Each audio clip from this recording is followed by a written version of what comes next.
Bonjour chers amis investisseurs, comme chaque fin de mois analyse du portefeuille long terme, grandir avec le trading.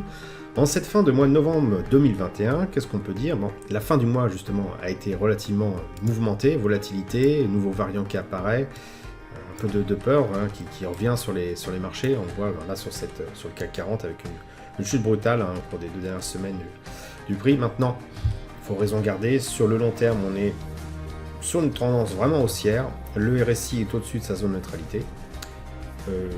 En semaine, c'est pareil. Bien sûr, au niveau des moyennes mobiles, 10 périodes, eh bien, on est croissant et le prix est au-dessus, donc c'est toujours très, très haussier. On sent une certaine fébrilité, c'est vrai. Maintenant, voilà, la tendance reste haussière et il n'y a pas de quoi de psychoter, en tout cas pour l'instant. Si on regarde maintenant plus en détail la composition du portefeuille, donc la partie action, avec voilà, 30% du capital sur ce portefeuille de Dalio. Même constat, effectivement, on a une baisse assez brutale, une correction du prix sur les actions, sur cet indicateur, sur cet ETF-là, le CW8. On constate sur une base mensuelle qu'on est toujours au-dessus du moyen mobile 10 périodes croissantes. Donc les points d'entrée que j'ai pu prendre par le passé, eh bien, je les conserve pour l'instant. J'ai aucune raison de sortir, malgré cette figure qui peut faire peur, puisque voilà, si elle est, il y a une suite avec une bougie rouge, ça correspond effectivement à un pattern de retournement. Quoi qu'il en soit, pour l'instant, c'est toujours haussier, ne serait-ce que par rapport à ce qui s'est passé avant. Le RSI est au-dessus de sa zone de neutralité, donc il n'y a vraiment aucune raison de psychoter. Si on regarde maintenant la partie obligataire, voilà, donc 55% du capital, alors deux types d'obligations, tout comme d'habitude. Les obligations court terme, moyen terme, donc on voit qu'elles n'ont pas beaucoup bougé, elles ont même plus tendance à remonter un petit peu sur le mois dernier. Je dirais ça va avec un petit peu cette notion d'inflation qu'on voit poindre en ce moment, où les taux pourraient très bien remonter et donc rendre les obligations plus intéressantes par rapport au reste des titres. Voilà, on le voit avec ce petit rebond là ici du RSI sur sa zone de neutralité. On constate qu'on a une clôture de la bougie au-dessus de la moyenne mobile 10 périodes, donc celle-ci est encore baissière, donc c'est pas encore le moment de rentrer en position sur ce type d'actifs. Moi je reste liquide là-dessus. Voilà, bon, on voit effectivement que ça n'a pas beaucoup bougé sur on va dire les quelques mois qui ont précédé, ça bouge pas beaucoup. Bon, à surveiller de près, je pense que ce sera peut-être plus intéressant le mois prochain, à suivre donc. Sur les obligations plutôt long terme, on a effectivement une belle hausse qui est apparue.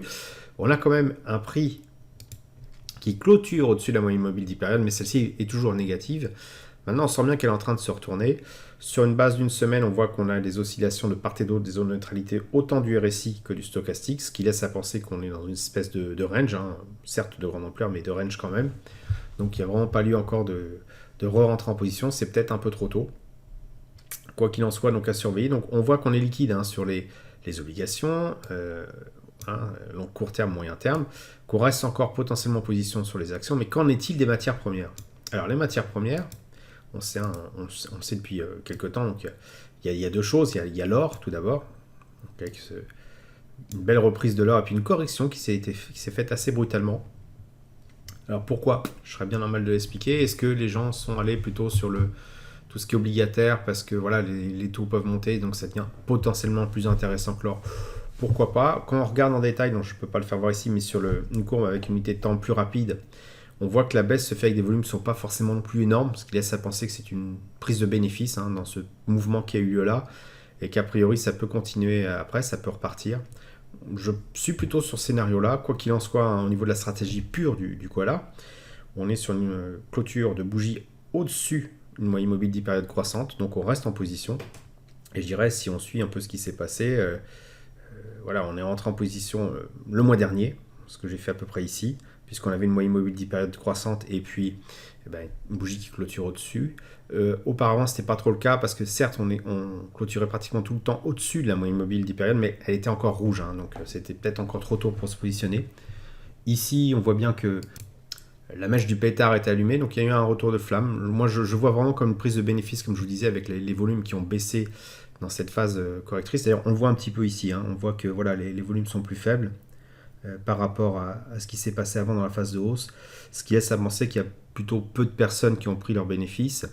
Le prix a quand même décalé, puisque au final, comme il y avait plutôt, comment je pourrais dire, pas mal de monde hein, qui a pris ce mouvement-là. C'était normal qu'il y en ait quelques-uns qui prennent leurs bénéfices. Comme il y en a eu moins qui sont sortis que plus, qui ont profité du mouvement, voilà, je pense qu'il y a encore pas mal de monde positionné à la hausse sur l'or. Donc très intéressant à avoir en portefeuille en ce moment. Donc, moi, je vais rajouter au pot ce mois-ci, tout simplement, pour arriver à cette répartition des 7,5% de mon capital sur l'or, ce que j'avais un peu baissé.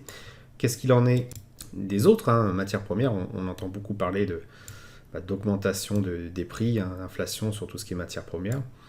Eh bien, si on regarde de manière purement objective, on est à peu près au même niveau que le mois dernier. Ça n'a pas beaucoup bougé.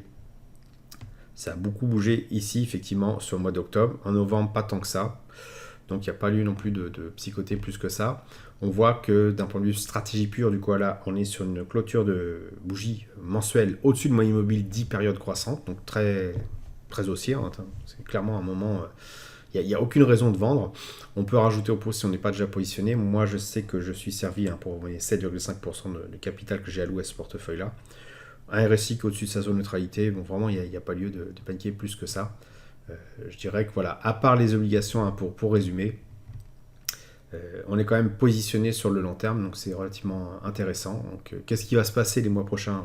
Bien malin celui qui peut le dire. Je dirais la stratégie du koala, elle s'en intéresse pas plus que ça. Il suffit que regarder les courbes et appliquer la stratégie. Et donc pour l'instant, on est positionné sur beaucoup de titres, sauf les obligations. Est-ce que ça va durer ou pas? Je ne sais pas. On ne peut pas savoir.